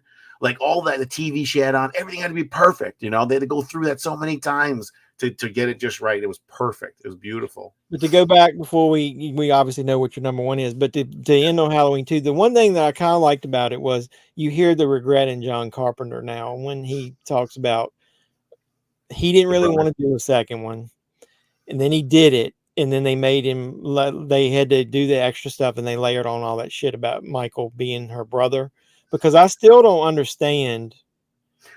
Nobody ever told Lori that Michael was her brother in Halloween 2. And how would he know everybody that thinks that he was stalking her because of that, and Loomis thinking that, he's like, now he's come back after the other sister. How the fuck would he know what she looked like? Right. At that age. I always took it as in Michael was at his house. He went back home. In the original, and he looked outside and saw Lori, and he heard them talking about the house being sold, and she she came to the door. Yeah, and she comes to the door and bothers it. I took it as in he's basically, that's the connection now of that's why I'm going to go after her, and then the other friends just fell in line. And 2, like I said, you can obviously hear John Carpenter do interviews where he's like really bummed that he put that shit in there about them being brother and sister. So how about 2, the wig? We don't talk about that. She cut her hair, not thinking she was going to do it too. So they gave her the wig. It's so obvious, But I know a lot of people are upset that she spent most of the movie in the hospital. But I liked it because it worked for me. Had more Myers in it. Yeah. And the fact that the hospital had no people in it, like protecting you where you think you should be safe and you're not, that was scary. But to go back to what you said, about one of the other ones where you were talking about, I think it was when we were talking about kills. He only killed 5 people in the first movie, and we'll talk about that more when you get to it. But then you go into the second one. I know he killed a few more, but Halloween 2 wasn't supposed to exist, you know, in this new universe. So he killed a few people 40 years ago, and then he killed the people the same night that they, you know, and kills was supposed to be back to back with 2018. It's like the same time. Mhm. There's no way that everybody would know everything that he had done that night. So how would they, like you said, how would they have gotten so riled up? And So scared. yeah, but so in 2, I'm almost wishing that they had left 2 as canon. But the only part was, how would you explain them once again about the fire at the end? That's the only Yeah. part that they would have had to trouble Yeah. figuring out. Rob Zombie did a better job of explaining how they knew that they were brother and sister with the cop and the files and her getting adopted. So that they explained that pretty good in that one. Yeah, I agree with that. But I think if he hadn't have burned Myers, and that to me is John Carpenter saying, this shit is over. Yeah. I'm not doing another one, and then we're killing Michael Myers, and him and Loomis are dead, and then Laurie lives on with her life. Right. I think he, you know, at that point, if they hadn't have burned him, I think that was the reason they probably didn't make 2 canon. But I'm kind of glad that they didn't, because I like how they made fun of it, of that whole brother and sister thing in 2018. Yeah. They were like, you know, that's some shit people started talking about it. Yeah. Before we get into number 1, which you obviously know, he says H2 is good. My only complaint is there's lack of continuity in some scenes, but other than that, it's amazing. The atmosphere is great. The kills are fantastic, and the synth music is great. You know, when I was younger, I didn't like the synth aspect of it, but that was just because I was at that age where, you know, my parents didn't really want me watching this shit when I was 7 years old when Halloween came out, so I didn't see it when it first came out. And but when I first saw it, dude, that music is just iconic, dude. It hooks you. It's amazing. And I didn't like the synth version at first, but now that I've gotten older, I like the fact that they changed it. It's the same thing, but they change it enough to make it new. Exactly. And that's what they've done in the new movies. So you're born in 71? Yep. 76. Okay. Yeah. I'm getting up there, man. Yeah. Well, I'm already there. So I'll be 50 soon. I'm 40. Like, I'm like, man, I'm going to be 50 in 4 years. What the hell happened, you know? I thought 50 would bother me a lot, Yeah. and it didn't. And that was another thing that I thought of when I turned that age. I was like, you know what? This is bullshit, just working all the time. I'm going to start doing some stuff I enjoy. And that's what kind of got me the idea to start doing YouTube and stuff and start talking about movies and stuff more. Dude, I showed you. So I have that award from Lara Park Lincoln from her Real Actor Studio, where she said in 30 years, she's only given out 3 of these future star awards, which is the crystal with all the shit. And next to it is the JEFFMAN316 award. And I've won. I appreciate it. I know how cheesy that is, but I do appreciate that though. But it means a lot to me. So I've won. The movie's won now a whole bunch of awards. Yeah, and the only 2 up there is that one and yours, because you're a real fan and you really cared. And the fact that it was your first award giving out means way more than anything else. That's why it's always going to be there.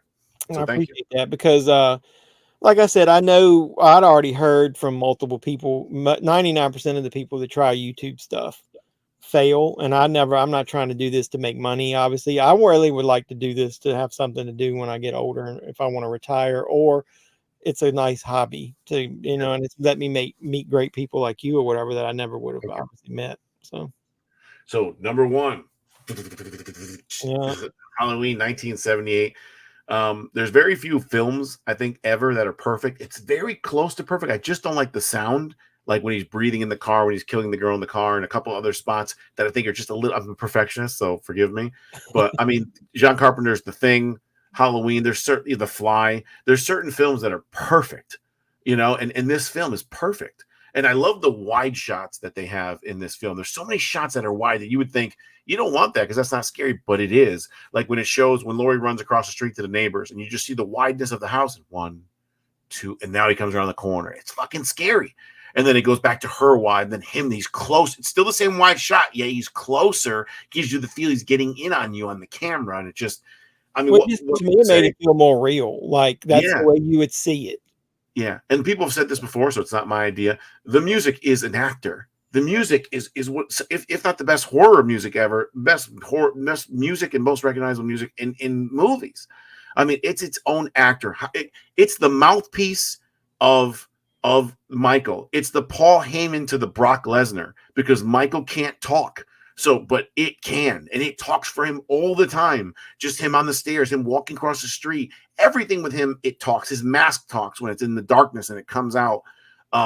Just everything about that movie. You're constantly scared. You're constantly involved. The whole boogeyman aspect. Loomis is there's never been a character like that before Loomis. Donald Pleasance, A+. Everybody in that movie was an A+. Nick Castle. Nick Castle does that performance, and then you think, oh, anybody can do it. And then you watch all the other performances, and you realize, wow, he was doing it a lot better than everybody, and he had no reference from it. 1978 Halloween, one of the best horror films of all time. I agree. And if you watch my review and then you've heard me on my channel, people might think I'm crazy to try to connect these dots. Well, hold on, let me read this comment real quick. So 78 is the perfect slow burn. There wasn't too many films like it at the time, and it opened the floodgate to the horror genre as we know it today. Yep, totally agree.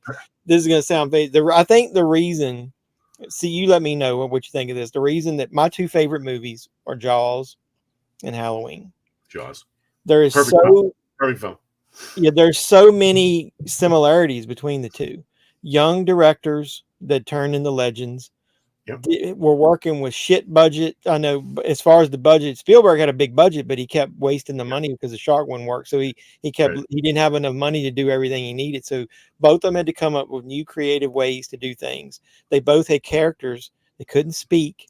And the same, I always think the same thing you said. The music drives the character. So whatever tone they want to set with it, Michael could look exactly the same from one scene to the next. You see no emotion, but you know whether he's getting manic and coming after you with the music. You know when the fucking shark is coming, even if you don't see it. There's so many similarities between the two.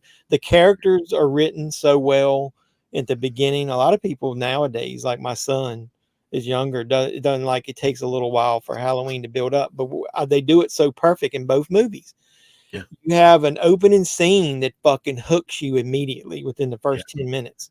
So then when they give you that 15 minutes of character exposition of who are these people and why should I care about them, you're already invested in the movie to the point where you want to know who these people are and whatever. And then after that, they hit it immediately with another scene where they're stalking again. So I always tell people that the movies are so similar, you just don't realize it. That there's two things. One, Rosebud was a Jaws. I'm going to vest you in the characters, and you're not going to see the shark till the end. That's exactly what we tried to do. There was no way around it. Like, I knew that's exactly what we were going to do. We're going to show them in the beginning, and then we're going to go to Terry and Lar. We're going to vest you in them, and then tell the backstory, bring it back from there. But back to the Jaws. Jaws is a perfect movie, too.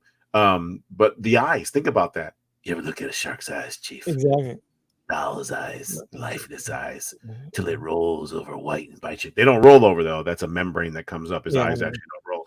But and then the $10,000 he draws the shark eating the boy on the thing. But that scene, you talk about writing. Oh my God! Now that I've written that scene in the bottom of the boat where they're talking about the USS Indianapolis, they don't even have to say anything, and their bond got so strong there. Even though they're all so different and they all almost don't like each other in different ways, they were bonded from that one drink, and they were singing the song, and man, that was beautiful. I just went to see it in 3D. How was it?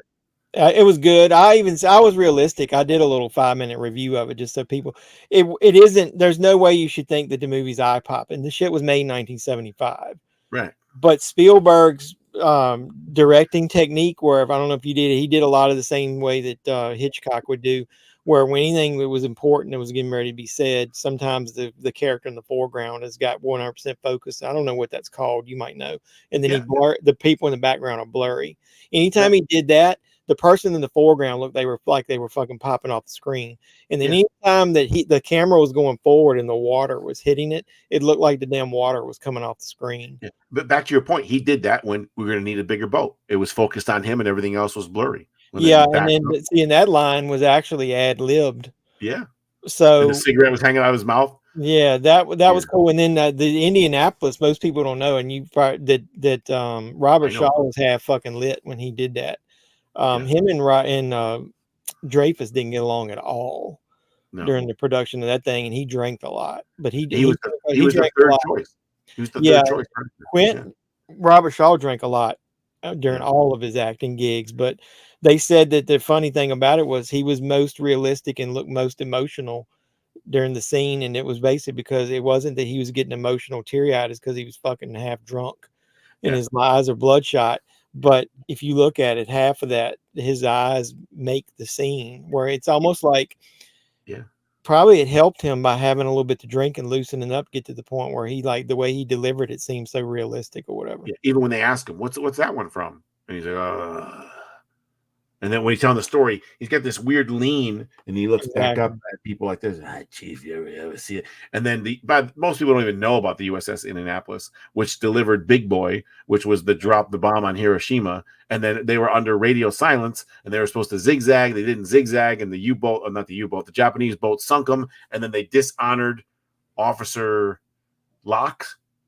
Captain Locke, who was the captain of the ship. They dishonorably discharged him until he died. And then they went and got the Japanese submarine guy and brought him in. And he had a map. There's a special on this. And he said, didn't matter if he zigzagged or not. We knew exactly where they were. I was going to hit him anyways. And they posthumously gave him back his medals and everything like that. So that story's amazing.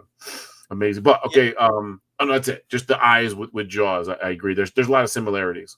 Yeah, and I don't know whether I subconsciously thought about that because when I was younger, I obviously didn't think of any of that, but they just somehow just both connected to me. But I'm always been a music guy in movies. I used to collect a lot of movie soundtracks, and just like you said, the music in Halloween, each character has their own theme. There's a Laurie's theme, and I've already got a bootleg of the Ends soundtrack, and there's a new version of Laurie's theme, which is pretty much identical to the original, but they changed it a little bit. But just the fact that he did that, so you know what was happening on the screen. And same thing in Jaws. I mean, they go from the manic Jaws theme to where you got that swashbuckling shit playing in the background when they're out there high sailing or whatever.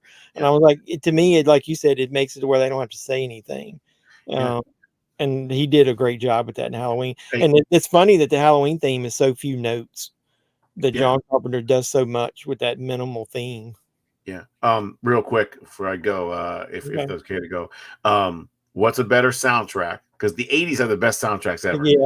So Footloose or Top Gun? I knew you were going to ask me about Top Gun. You're going to hate me with this. I'm not a Top Gun fan. But the soundtrack? No. I used to, ironically enough, would say I like the soundtrack better than the movie. I don't know why. I just didn't get a connection to the movie much at all. I wasn't a big Tom Cruise fan when he was younger. Did you watch part 2? No, not yet. But it's because I don't like the first one. I told somebody that, and it was almost like I was, first one. You don't like I was fucking anti-American because I didn't like Top Gun. I mean, see, I grew up a cocky athlete, dick sports kind of guy. So that like fit me perfect. But plus I loved America. I loved the Army. I loved all that shit. But 2 is, I mean, even though obviously it takes things from 1, man, it's its own stand. I can't explain how good 2 is. 2 is, you think, okay, it's another plane movie. It's got nothing to do with planes, even though it has everything to do with planes. Just as Jaws has nothing to do with a shark, even though it has everything to do with a shark. No, I've heard that. And everybody that's told me that I didn't like it said that if you like movies, don't use the first one against the second one. So I'm going to see it. It's just I haven't been, it's been so much. You're not going to see it in the theater, man. And the way the planes were with the sound and shit. Oh my God, it was crazy, dude. It was crazy. I mean, I don't think I'll regret not seeing it, but no, that's one of the ones I chose myself. I was like, I'll just watch that at home. I mean, I'll probably watch it when I'm here by myself, and I was planning on I'll turn up my sound bar and my speed and blast it in the house. Yeah. It's out right now. Yeah, it's can you buy it, or are you only renting it? I bought it. I see a movie I like, I just buy it and have it forever. No, I'm saying I didn't know. I haven't looked yet. I don't know. Sometimes they do that theater at home shit where you can only rent it. If I can buy it digitally, I'll probably go ahead and buy it because that way I can watch it in 4K. It was good. The music's good too. Lady Gaga has a song on there. It's real good. Oh, so to answer your question, I probably would say the Top Gun soundtrack. I listened to that way more than Footloose. Yeah, Footloose got a lot of good songs there. Kenny Loggins, a bunch of good ones. Yeah, that was Kenny Loggins was the man in the 80s. Yeah. Talking about cheesy movies. One of my favorite movie themes is the one he did for Caddyshack 2. Nobody's Cool. And I was like, that movie, that might be the only good thing about that movie. Remember part 1? I used to do it all the time. I used to throw Snickers into my buddy's pool all the time. Or Baby Ruth. Baby Ruth. Duty. Oh, I love Caddyshack. Yeah. Well, I really appreciate you coming on here, man. And like I said, you and I, most of the movies we're pretty in alignment with. I think there might be a couple in the middle that we might shuffle around, but at least I'll be in a better headspace when I'm trying to rank these things. I got people that this is what pisses me off. Like I'm eventually, like, probably in 6 months start to do my own podcast shit and have ideas and graphics and shit I'm working on. So I want to have like 20 episodes done before I even start to go live. So I always got material in case something happens. But I want to call it the definitive series. And I want to like interview people and do polls and shit and helps mold that we've all say what is the definitive. But the fact that people will say Jason X is my favorite film or Rob Zombie 2 is the best in the series and shit, you're just like, give me a fucking break, you know? He said this is a fun time. Yeah, I agree. You know, obviously it'd have been better if we had some more people chiming in, but but if we did that, then you would have been on here for 3 hours anyway. So hey, DJ, hit me up if you're doing fundraising for the movie. Sorry. I definitely like to support it. I always pretty much support every fan film that I know of. Yeah, and I've already told him on the side whenever he gets free time and feels more comfortable giving some details to come on, and I talk to him about it. Because as much as we said that like Resurrection and some of those movies are bad, I mean, they're still part of the franchise, and I love Friday the 13th and Halloween. That's like my two favorite franchises of all of them. If I'm going to watch a movie, you know, I just randomly pick one that I've already seen. It's probably going to a horror movie. A lot of them are going to come from those two franchises. Yeah. Hey, what'd you think of the Chucky series? I thought it was great. I thought it was pretty good. I mean, it was way better than I thought. I went into that with very low expectations after the last couple movies they made, and I thought that they kind of made up for the fact of how shitty those last couple. Well, I thought the one with what's his name's daughter? Who's the guy who plays Chucky's voice? Brad Dourif. His daughter, the first one, I get them confused, but the first one they did, I was like, wow, they fixed it. They're coming back. And then they did the second part of that series, and it was terrible. Yeah, that was not good at all. No. So that's kind of like somebody was joking about the Halloween movie and said, so you obviously, you keep first two are great and you can't count three. So you had a great one with 4 and a stinker with 5. And then 6 isn't great, but it's way better than 5. Yeah. And then they were like, all right, well, great. And then now we're on a high note. Now we got H2O, and then you got a stinker with Resurrection. It's like they had a hard time following a good one up with a even better one when it got to that series. Indiegogo campaign will be up very soon, he said. I'll definitely support, man. I'll probably take a decent size perk, whatever you got there too. So awesome. Yeah, I'll support you. And then once you get your Indiegogo up, then maybe you can come on and we can talk about it. And that way you can use it to help promote it. I'll throw it around in the Facebook groups I'm in too. And I'll promote your Indiegogo on my pages too, my Peter Anthony page and the Roseblood page. I always do it. So now I got to go back and figure out what night I want to actually do this, where I can get some more people on here. So, you mean fans like watching?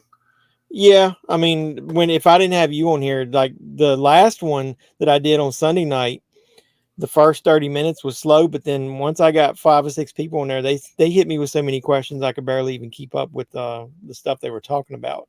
And then the main 3 or 4 guys that support me the most told me not to do it on Sunday night anymore, to change it. And then I did it, and then they didn't show up. So everybody's got their life shit going on though. So, but he says, much appreciated, gentlemen.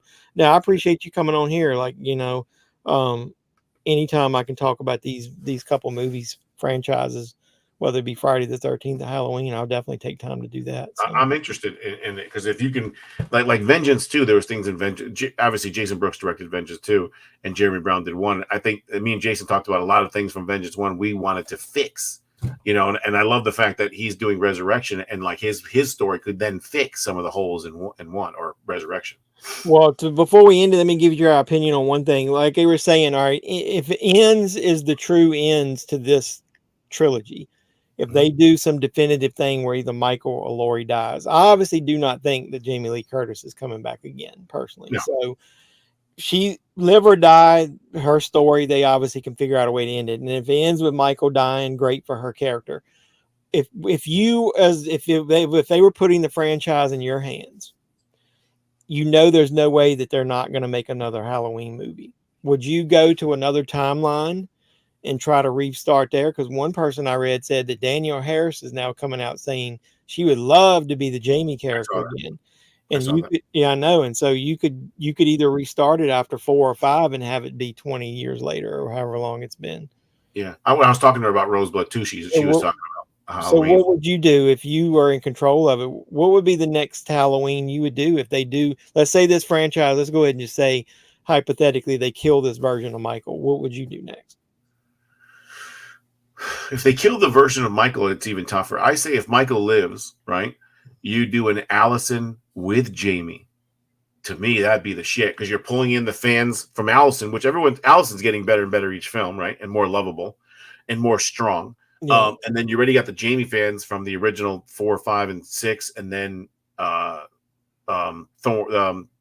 Zombie's 1 and 2. Yeah. I think somehow if you can combine, I have to sit down and think about it, combine those two together somehow, that would be ideal. But I don't know if the girl Allison, if you think about it, she does this trilogy and she doesn't want to be typecasted, she might not want to come back for it. That's what I was worried about. Plus, Michael's pushing 70 years old now. So even if they don't kill him, look at how damaged he's been from the last couple of movies, where they're making it to where he's going to be kind of weak in this one to start with. Yeah. I don't know. Since this isn't true and I don't have proof, I'm going to just throw it out there. One person told me that in one of the screeners, they do make it to where the mask is what kind of gives him his power. And they're not saying it's like a Silver Shamrock shit, nothing like that. But if you start to kind of look at it, of how he went in the 2018 and put that mask on, it's almost like you become a different person. And then how Karen takes his mask from him. Yeah. And he kind of goes after her and he's just kind of like nonchalant about it. And then he puts his mask back on and he turns into like Uber Michael again. Yeah. And I kind of see something to that. I agree. So even though he's 70 years old, I guess as long as he's got a mask. But I almost got a feeling that they might destroy the mask in this one coming up. Really? Well, I mean, my next video, if you want to know, is going to be, there's another Facebook ad that ran. You pause it, there's a scene in it where Jamie Lee Curtis is getting ready to come down on his head on a table with the butcher knife. So I wouldn't be shocked if they did something where she didn't kill him that way, but it just cut the mask. Right. And maybe didn't pull it off. Yeah. Yeah. Instead of stabbing it into his face, it kind of went like that, and then she pulls back. Maybe that may be a way they weaken him, is that then he doesn't have his mask and he can't put it back on. Great point, because it weakens him. That's a great point. I don't know, but I always thought that the two things that always connected these movies was his mask or him going home. So they should do something about one of those in this ends movie. Burn his fucking house down. Yeah. He's got nowhere to go because he keeps going back there and hiding. So I don't know. Cool. Well, thanks for having me, man. Brother. I really appreciate it. I not hollow words anytime you do anything to say kind words on a video or pop up on here. I always appreciate it. I think somebody, if nobody watched this live, I think this is an excellent video that somebody could go back and get your opinion on the franchise. So really appreciate it. So hopefully we can do something again in the future. No problem, but I'll talk to you soon. All right. Thanks, man. Appreciate it. Good night, DJ. Had a great time. Yeah, I appreciate you guys. Anybody that watches this back, go support Peter any way you can. You heard him mention it a couple times during the live stream that one of the things that he has done here recently is the Roseblood movie, which is the continuation of Friday the 13th Part 7. You probably, if you're new to my channel, you might not know Part 7 is one of my favorite Friday the 13th films. Immediately when I saw Peter talking about Friday the 13th Part 7 and Facebook fan groups that he was doing something, immediately I contacted him and was like, what can I do? So I've got the Blu-ray and stuff as a perk coming. I'll put that on the channel when I get it. And I love that he continued that story. So thanks, Jeff. We'll be following you once and end the stream. I really appreciate your support. And hey, if you watched my review of Resurrection that's coming out on Monday, I do find some positives in it. So I do kind of make fun of it, but I do think it had some good concepts that were wasted in that movie. And I do think like I said, they rushed into it, and I think they didn't think a lot of the stuff out, and they tried to cater to people that they shouldn't. If they had catered to the core group of Halloween fans, I think they would have done a much better job. So I'm really interested to see where you go with that story, and then maybe it'll put some more respect on that Resurrection movie. I enjoy Roseblood, and Part 7 is one of my favorites as well. Cool. Yeah, great minds think alike, as they say. So we didn't talk as much as I wanted, maybe about Rob Zombie's Halloween, but that was because Peter showed up with his take. So he did mention that.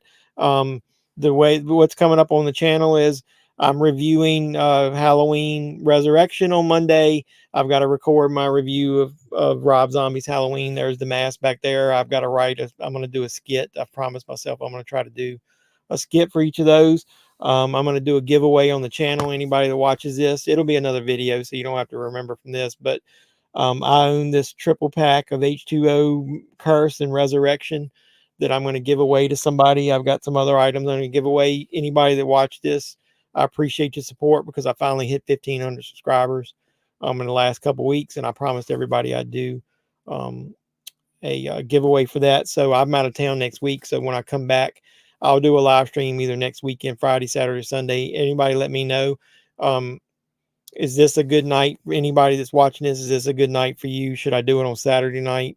I'm willing to adjust the time any night. I could work it into my schedule. And as we grow this channel, I want to do these more and get some more people involved. So I think that's about the whole spiel. So I appreciate anybody that's watched now or that comes back and watches this after the fact. Like I said, appreciate you guys. So until next time, boys and girls, this is JEFFMAN316, your pop culture reporter. I'm going to sign out saying you guys be safe out there. And let me get my video and I'll exit out. Mr. Mayor, Chief, ladies and gentlemen.